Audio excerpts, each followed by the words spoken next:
Hey everyone, and welcome to season 2 of Death in Cambodia, Life in America, a podcast where I sit down with my father, Robert Chow, a survivor of one of the biggest genocides in modern history, the Khmer Rouge. He escaped to America with $10 in his pocket and built a distributing company, one of the largest donut distributors in the US. How exactly did a poor, starving boy from Cambodia build an empire and achieve his American dream? I'm Dorothy, his daughter, and your host for today's episode. Let's dive in.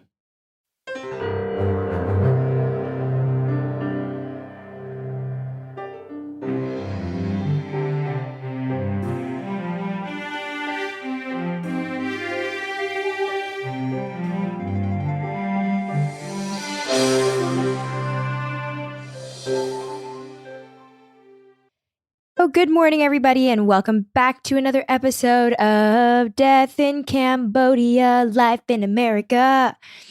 We are back with another episode. Last episode, we left off with Robert talking about the growth and the beginning of the fall of Golden Bake food products. He ends the last episode with something terrible that his partner in crime at the time had done to him. Essentially stabbed him in the back by doing some sort of trickery with percentages within the company out of honestly just pure greed. This episode, we talk about the fall of Golden Bake and how that really affected Robert. After we finish this episode, by the way, we'll actually let Robert listen to a few clips of what we had just recorded this episode. And I remember kind of watching his face get a little bit emotional as he kind of stared off in the distance and he listened to his own voice recount the betrayal that he had felt when he found out that, you know, his family member had done something to him. He dedicated his entire life to this company. He dedicated his entire life. He gave up everything, family, health, towards this goal of building up this company. And it was the only time outside of recounting the Khmer Rouge. This was the only time that I saw him almost get emotional again within the confines of this podcast. So you know that this is a soft spot for him. You know that this was honestly one of the darkest times in the America portion of his life. Let's dive in. So after then, I think, and then it's something's going on and, partnership is not always going smooth. And then I built up quite a bit of business down south. And then it's something's happened, the partner wanted, taking over, want to buy you out and this and that, which is okay. I think, at that time, I think I'm thinking about my health a little bit. So, I know that part of your life was not okay. I know that part of your life made you very depressed, I think. Yeah. I think that part of your life probably was the hardest time of your life, if I'm not mistaken. Yeah, because it's a family. The partner, it's a family. It's my nephew. Distant nephew, something like that. Yeah, it's distant nephew. Yeah. Yep, they squeeze you out because they see the future of the Golden Bake. It's going to be big, huge. They can see the money and the dollar signs. The dollar signs, so they push you out. And then that I was create Golden Bake, building up. And then the box plants called Evergreen, I built that from scratch myself. And then Mammoth, it's the Frappuccino powder blended Right, yeah. blended company. So you, at this point, to clarify for everybody, Robert not only has expanded to Southern California, but he also built 2 additional companies in Southern California as well, both all related to the donut industry. And I guess what was your goal? What was your goal now that you have conquered both Northern and Southern? What was your goal for this Golden Bake? The Golden Bake B&H? was my goal to build Northern and Southern California together, and then make our own mixed plan, which is we already did. We came out with a few. Your idea really was like long term. Yes.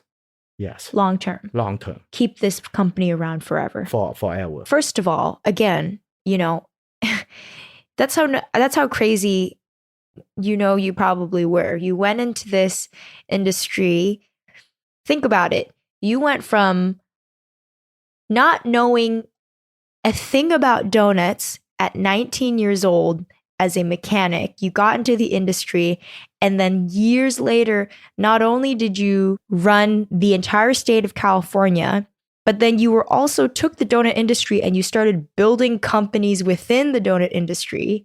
Like, not many people go in here and say, not only do I want to serve donuts, I want to serve all the other parts of the donut. So I had the boxes and the mix, and then the frappuccino, and then I could see you probably could have just kept going. Maybe I want to make the icing and the cups. It's just like, it's crazy. The type of goals that you I think you had. When you have a business mind, you learn every day. You learn it from the customer. You learn it from the business that you're in. Because as you see the opportunities. Yeah, because the donut shop not just used to mix glaze, shortening and all of that. See whatever you can do because you have the market. The main thing here, because you know the culture, you know the language and all of that. That's advantage for you. Yes. It is. Everywhere, everything that are involved, I learn everything from the business, and that's how it's. It's probably nonstop. If the plan work out, the partnership work out. Oh yeah, I'm gonna continue to probably gonna go ahead and pack your own powdered sugar. At this point, it's gonna put everything under B&H label. B&H label. No. Golden Bake label. Golden Bake label. Yes. Were you happy at this time before the partnership issues? Were you happy? Before the partnership issue? I was, yeah. I was. I never thought I'm just work toward my goal. That's going to be benefit for everyone. It's not just for me. For everyone. I think you were there. The whole kid were there, and then you see how I think I'm happy. We see the Cambodian community came in and had party, had food. We talk, we share. Some of the survivors. We talk about the past, when we was in Cambodia and all that. Yeah, I was happy. That's what your really was your dream was, right? And it was there right in front of you. Exactly. So I could only imagine how painful it was to have that a family member try to take that away. Yes, it was so painful. That you never thought that's coming. You never expected it? No, not in a million years. So that's why I'm go 50-50. Otherwise, I'm go 49-51. So they couldn't do anything. So they was planned when they no, this business is going to take off in the next 5 years, going to be reach the top, The top distributor. the top distributors in California, beside the two public distributor. I mean, the big giant. Right. Yeah. That's been around for a long time, obviously. Yeah. Right. So they plan to buy my share at 5%. So it's 50-50. They said, oh, why don't we just go ahead and sell 10% of our share of our partnership? I'm sell 5% and he sell 5% to one of his friend. Yeah. I didn't really know that it was his plan. How long do you think that he has been planning this? Oh, after 5 years, that he know the business keep growing every single year. Right. So I agree. They put a lot at that time. When distributor, when you distributor business, when it's growing so fast, it need a capital. Mm-hmm. So I said, yeah, it's fine. So I sold 5% and he sold 5% to this guy here. But it ended up the 10%, and I was my mistake too, because usually, when you do something like that, you have to have a clause. They said if the third person, the guy that owned 10%, decide to sell it back, they have to give the right to me and my partner. Not directly to the partner. I didn't have that clause. Why? I didn't say that. Well, that's what, that's a mistake. That's why. Well, shouldn't lawyers take care of that? At that time, maybe the trust it so much. I didn't really, we just do, this is my big mistake. So when I signed the contract after that for only 6 months, they tried to get rid of me. And then I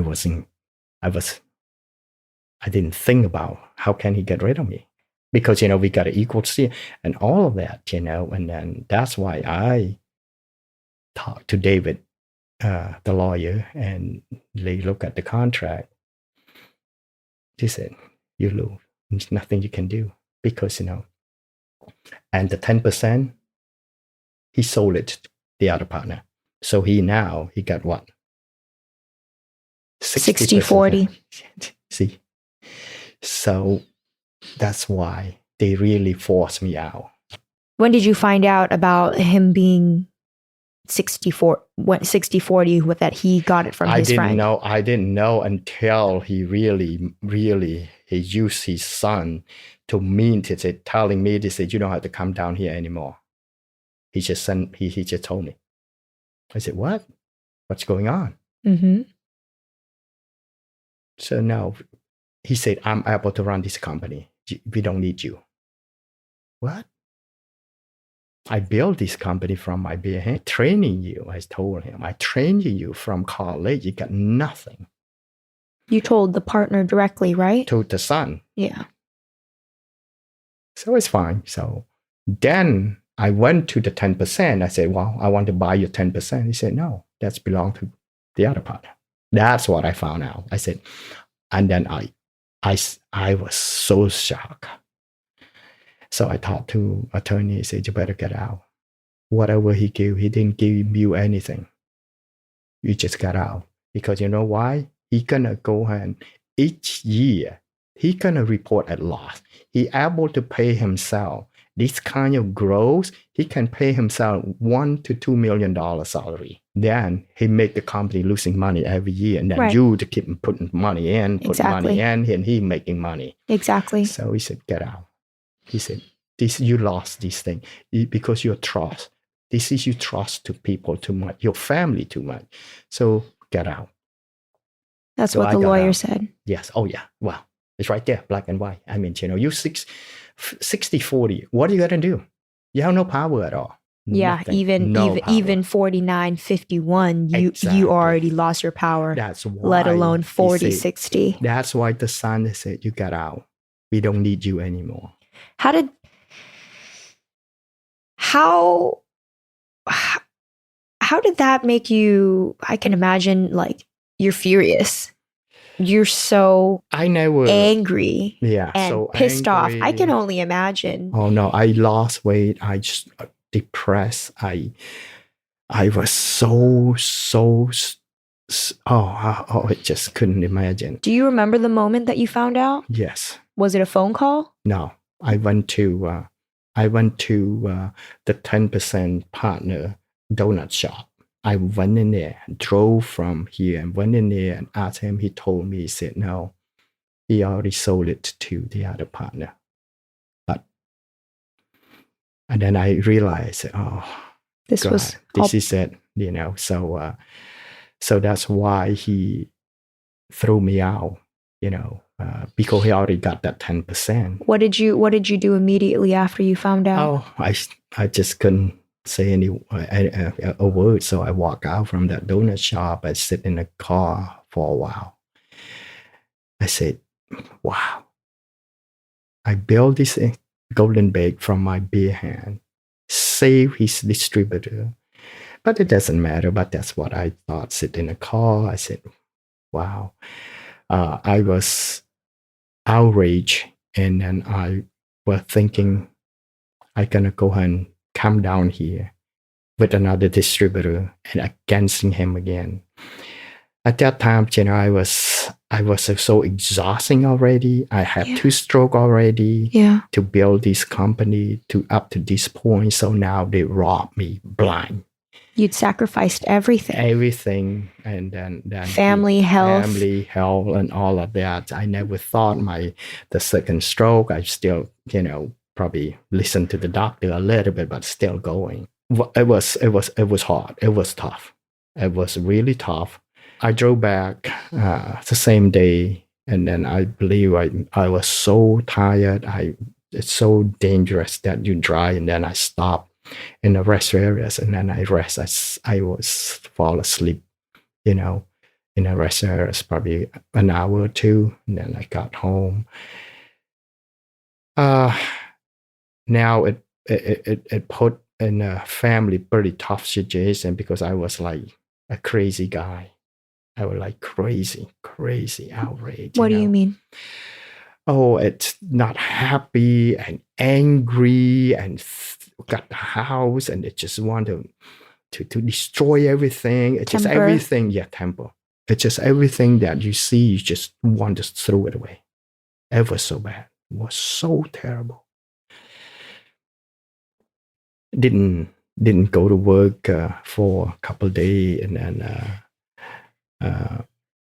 being up north, and then I drink a lot. I drinking,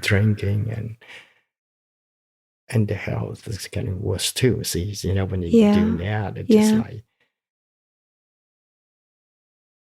So I didn't tell much to everyone, you know, because it's nobody gonna help me. But I told mom. I mean, you know, so that's the only person that know, and a few person that know. So it took about 6 months, you know, and then you're getting really, really bad, getting fat, getting worse. And then I said, well, I want to travel. I don't want to stay here. It's not helping me. So that's what I went to China. I went to China quite a bit. I went to China and just hiking and just try to forget, you know. So that's right. You went to Everest and Yellow Mountain and all that, and then still drinking a lot wines over there. That's why it happened, you know. That's why I'm making wine. See, now I went to China. I drinking wine. The wine didn't really taste that good, so I'm thinking, maybe you can make some wine, sell to China. That's what was happened. So when I'm involved with wine, it released me. For those who don't actually know Robert in person, Robert is a big wino. What you heard him talk about just now is the fact that he, when he was in China, actually started creating his own wine and selling wine to China and actually creating another business out of it and doing pretty well for himself.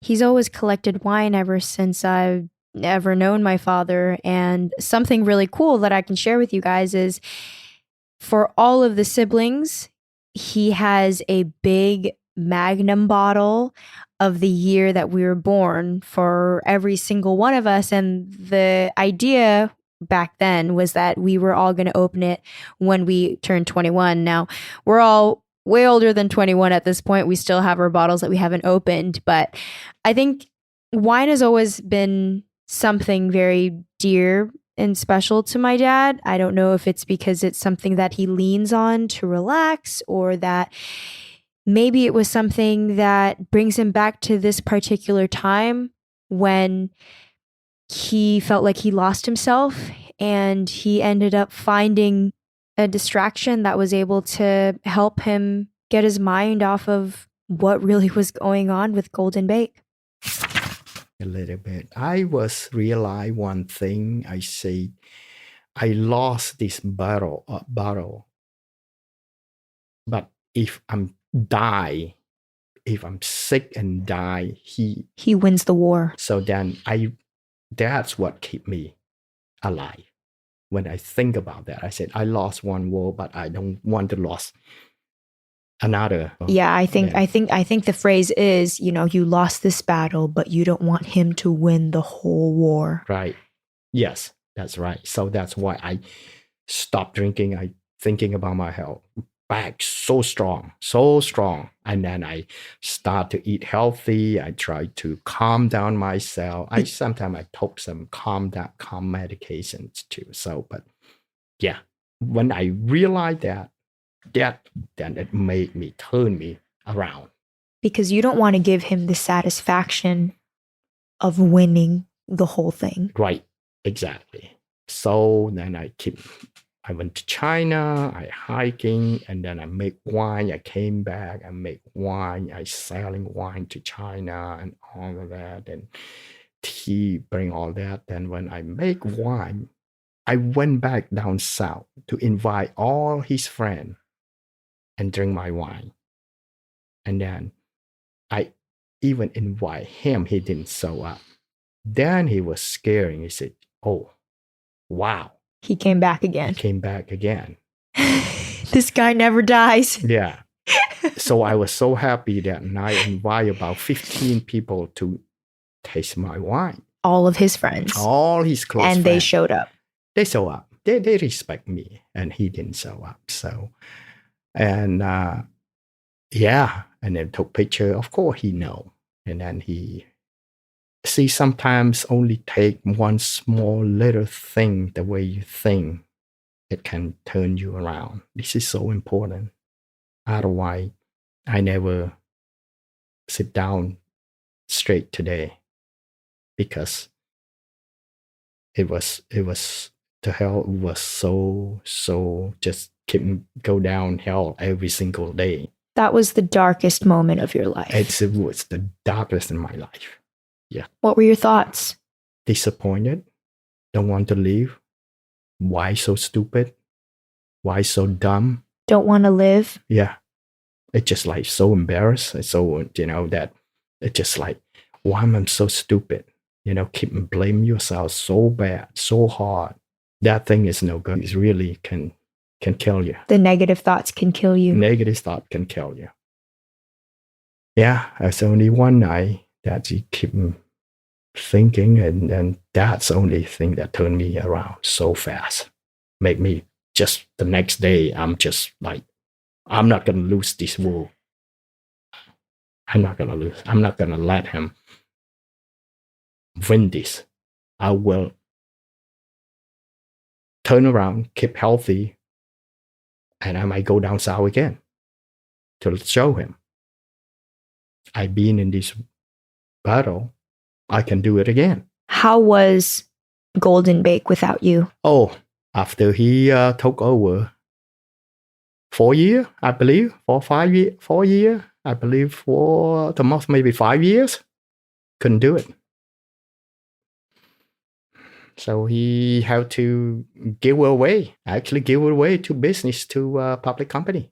And how was that for you? Sad a little bit. And happy at the same time, but I built this place. That's your baby. Place. That's your little baby that you... Yeah, from my hand. And now, he just gave it away. So, that night that you invited all his friends to come and drink your wine, that was probably about a couple years after. Yes. Do you believe that they respected him as much as they respected you? No, I don't think so. That's why they showed up? Because everybody know what happened. Of course. What the truth was. Of course. Everyone within the Golden Bake Company. Yes, of course. All the friends after that, I think, after he gave away, a lot of friends called me and said, why don't you come down south again? We support you. Reason why they didn't make it, because after I left, a lot of people not supporting them. How can he do that to his own people, his own family? Right. So, well, yeah, you cannot hide the truth. The truth is the truth. People will know. Time will tell. So he couldn't make it. So, see, couldn't make it. This is sometimes when you're too greedy, and then it will buy you back.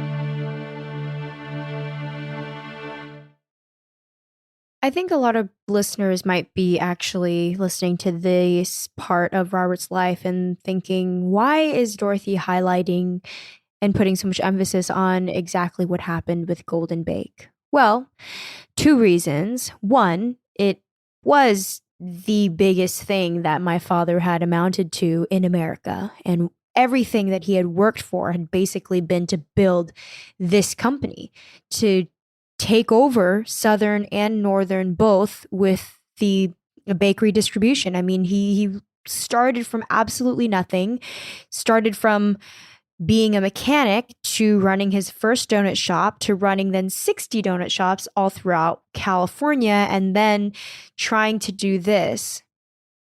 But I think the second part of me highlighting this, and a true motivator as to why I want to put so much emphasis on this, is because I think that there is something that we can fix within the community. I think that what had happened to my father and this example of greed and jealousy within the Cambodian community, and highlighting that and putting a spotlight on this example, I hope can maybe change the second generation of this community. I hope we can use this as an example of what not to do to each other. Something that maybe the next time this comes around, we actually support each other. We actually look at each other and think, how can we support somebody that's doing so well, instead of how can we try to tear this person down? And yeah, I can see how people may be looking at me and thinking, oh, well, Dorothy, you're just advocating for your own family wealth. I mean, it's easy for you to say and point at the other person who basically could have, you would have benefited off of. But I'm not looking at it that way. I'm thinking, as a community in general, like, how cool would have been to have our own distribution company running all of California. And we totally almost had it. Like, we could have been way beyond where we are right now had this situation had not happened. I mean, hey, I'm not trying to say that my dad's a saint here and that he's never done anything for his own benefit, but I just can't help but think that, oh my God, we really almost had it there, almost. And instead, we let greed and jealousy get in the way. How can we change that?